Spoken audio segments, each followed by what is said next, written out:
శ్రీశైలం జలాశయానికి మరోసారి వరద ఉధృతి పెరిగింది. ప్రాజెక్టు 7 గేట్లు 10 అడుగుల మేర ఎత్తివేశారు. దిగువ నాగార్జున సాగర్కు వరద నీటిని క్లస్ట్ గేట్ల ద్వారా విడుదల చేస్తున్నారు.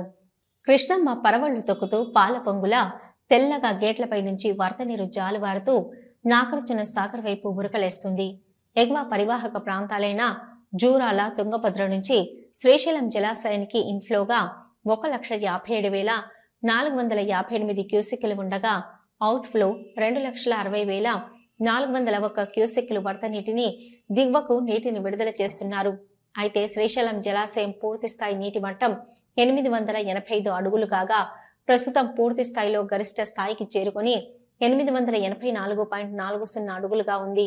పూర్తిస్థాయి నీటి నిల్వ సామర్థ్యం 215 టీఎంసీలు కాగా ప్రస్తుతం 212.4385 టీఎంసీలుగా నమోదైంది.